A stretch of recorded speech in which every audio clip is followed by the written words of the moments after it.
నమస్తే. నేను మీ ప్రశాంత్. మోదీ అప్పగించిన ఆపరేషన్‌ని పవన్ కళ్యాణ్ గారు మరి మొదలుపెట్టారా? ఇంతకీ అసలు ఆ ఆపరేషన్ ఏంటి? సో, దీని గురించి అయితే మాట్లాడేందుకు ప్రస్తుతం మనతో పాటు సీనియర్ జర్నలిస్ట్ దుర్గా కుమార్ గారు ఉన్నారు. నమస్తే అండి. నమస్తే ప్రశాంత్, మన వీక్షకులకు కూడా. సార్, మోదీ అప్పగించిన ఆపరేషన్ పవన్ కళ్యాణ్ గారు స్టార్ట్ చేశారా? అసలు ఇంతకీ ఆ ఆపరేషన్ ఏంటి? అసలు ఈ ప్లానింగ్ ఏం చేయబోతున్నారు? పవన్ కళ్యాణ్ గారు ప్రశాంత్ ఈ కూటమి ఏర్పాటులో అంటే ముఖ్యంగా తెలుగుదేశం, జనసేన, బీజేపీ కూటమిలో చాలా కీలక పాత్ర వహించాడు. అంతకుముందు పవన్ కళ్యాణ్ తను ఒకటే చెప్తా వచ్చాడు, ప్రతిపక్ష ఓటు చేయనివ్వను అని. మరీ ముఖ్యంగా ఆయన పట్ల వైఎస్ఆర్సీపీ ప్రభుత్వం వ్యవహరించిన తీరు ఆయనలో కసి పెంచింది. ఆయన్ని ఎక్కడా పబ్లిక్ మీటింగ్లోకి వెళ్ళలేదు. ప్రజల నుంచి వినతి పత్రాలు స్వీకరించడానికి వైజాగ్ వెళ్తే కూడా హోటల్ని చుట్టుముట్టి ఆయన్ని బయటికి రానివ్వలేదు. దౌర్జన్యం చేయడానికి కూడా ప్రయత్నించారు. తర్వాత చంద్రబాబు నాయుడు గారిని అరెస్ట్ చేయటం ఇంకా ఆయనలో ఒక ఇది పెరిగింది, కసి. అంటే రాష్ట్ర వ్యాప్తంగా ప్రతి గ్రామంలోనూ క్యాడర్ ఉన్న, పార్టీ వ్యవస్థ ఉన్న తెలుగుదేశంనే పార్టీ అధినేతనే ఈ విధంగా అకారణంగా అరెస్ట్ చేస్తే నా పరిస్థితి ఏంటి? అప్పటికే ఇబ్బందులు పెడుతున్నారు. ఆ టైంలో చంద్రబాబును కూడా కలిశాడు ఆయన. వైజాగ్లో జరిగిన ఇన్సిడెంట్ తర్వాత మనం కలిసి పనిచేద్దాం, ప్రతిపక్ష ఓటు చేయలేనివ్వనని. చంద్రబాబు నాయుడు గారిని అరెస్ట్ చేసినప్పుడు పలకరించడానికి వెళ్తే కోదాడ దగ్గరికి ఆంధ్ర పోలీసులు ఎదురొచ్చి ఆయన్ని అసలు ఆంధ్రప్రదేశ్లో అడుగు పెట్టనివ్వలేదు. అక్కడే అడ్డుకున్నారు. తర్వాత ఆయన అతి కష్టం మీద రాజమండ్రి చేరాడు. రాజమండ్రి చేరి జైల్లో ఉన్న చంద్రబాబు నాయుడు గారితో ములాఖత్ అయ్యాడు. ములాఖత్ అయిన తర్వాత ఆయన ఒక భావోద్వేగానికి లోనయ్యాడు. అంటే చంద్రబాబు నాయుడు గారు ఒక విజనరీ అని పవన్ కళ్యాణ్ గారికి తెలుసు. తర్వాత అప్పటికి 3 సార్లు ముఖ్యమంత్రిగా చేశారు. జాతీయ స్థాయిలో ఒక ప్రముఖ పాత్ర వహించాడు. అలాంటి వ్యక్తిని ఈ విధంగా ఒక బేసిక్ ఫెసిలిటీస్ లేకుండా ఇబ్బందులు పెట్టే విధంగా రాజమండ్రి జైల్లో పెట్టినప్పుడు ఆయన తట్టుకోలేకపోయాడు. వెంటనే బయటికి రాగానే ములాఖత్ నుంచి ఆయన జైలు ఆవరణలోనే ప్రెస్ కాన్ఫరెన్స్ పెట్టి ఒక ప్రకటన చేశాడు. నేను తెలుగుదేశంతో కలిసి పనిచేస్తాను, బీజేపీని కూడా మా కూటమిలోకి తీసుకొచ్చేందుకు నా శక్తి, అప్పటికి ఇంకా ఒక అవగాహన రాలా, నా శక్తి వంచన లేకుండా ప్రయత్నిస్తాను, అది నా బాధ్యతగా స్వీకరిస్తున్నాను. తెలుగుదేశం అండ్ జనసేన మాత్రం మీరు గ్రామ స్థాయిలో కార్యకర్తలు కూడా మేము ఎలా మనస్ఫూర్తిగా కలిసిపోయామో మీరు కూడా అంత మద్దతు ఇవ్వాలి. తెలుగుదేశం బలంగా ఉన్న చోట జనసేన బలంగా ఉన్న చోట తెలుగుదేశాన్ని ఇద్దరు కూడా పరస్పర మద్దతు ఇచ్చుకుని ఆత్మీయంగా కలిసి పనిచేద్దాం, పాలు నీళ్ళలాగాని ఒక మెసేజ్ ఇచ్చాడు. ఆ మెసేజ్ ఇస్తున్నప్పుడు ఒక పక్కన నందమూరి బాలకృష్ణ గారు, హిందూపూర్ ఎమ్మెల్యే, సినిమా హీరో, తర్వాత మరో పక్కన నారా లోకేష్ గారు ఉన్నాడు. తెలుగుదేశంలో నెక్స్ట్ సీఎం నెక్స్ట్ చంద్రబాబు గారు అన్నట్టుగా. తర్వాత చంద్రబాబు నాయుడు గారి అరెస్టు విషయంలో కూడా అప్పటికి నారా లోకేష్ గారు బాగా ప్రొజెక్ట్ అయ్యాడు.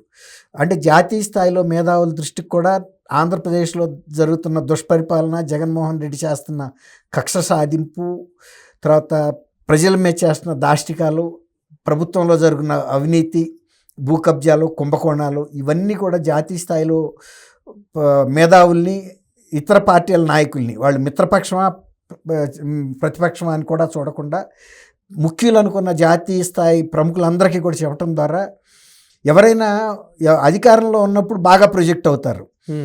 లోకేష్ గారు అధికారంలో లేని సమయంలో తన ఒరిజినాలిటీ చూపించాడు అక్కడ. అప్పుడు తండ్రి జైల్లో కూడా ఉన్నాడు. ఆయన్ని బయటికి తీసుకురావటానికి కావాల్సిన నైతిక మద్దతుని, తర్వాత చట్టపరంగా చేయాల్సిన అంశాలని, సాంకేతికంగా చేయాల్సిన అంశాలని, నైతికంగా ప్రజల నాయకులతో మమేకం ఈ విషయమైన చర్చలు జరగటం కానీ అన్ని విధాలుగా కూడా ఆయన మల్టీఫేరియస్గా అటాక్ చేశాడు. దాంతో అసలు లోకేష్ గారి వ్యక్తిత్వం ఏంటనేది అమిత్ షా లాంటి, మోడీ లాంటి వ్యక్తులకు కూడా అర్థమైంది. దానికి తోడు అప్పుడు కేంద్ర గూఢచారి సంస్థలు కూడా లోకేష్ గారి మూమెంట్స్ మొత్తం ఫాలో అయ్యి వాళ్ళకి సమగ్రమైన నివేదిక ఇచ్చినాయి. ఆయన ఒక పాజిటివ్ రోల్ ప్లే చేస్తున్నాడు, కన్స్ట్రక్టివ్గా ఉన్నాడు. తండ్రిని జైల్లో పెట్టడం వలన అసలు వైఎస్ఆర్సీపీ ప్రభుత్వ ఉనికిని ప్రశ్నించే విధంగా మద్దతు కూడగట్టుకోగలుగుతున్నాడు వ్యక్తిగతంగా అనేది ఆయనకి వాళ్ళకి అర్థమైంది. అప్పుడు వాళ్ళు కూడా ఒకటి అనుకున్నది ఏంటంటే వాళ్ళకు వచ్చిన రిపోర్ట్స్ కూడా ఆంధ్రప్రదేశ్ నుంచి ఈసారి తెలుగుదేశం స్వీప్ ఉండబోతుందని. అలాంటప్పుడు ఎప్పుడైతే పవన్ కళ్యాణ్ గారు నామమాత్రంగా ఈ ప్రస్తావన, నామమాత్రం అని కాదు, అవసరాన్ని చెప్పాడు, అవసరాన్ని ఆల్రెడీ వాళ్ళు గుర్తించారు కాబట్టి కూటమిలోకి వచ్చేసారు.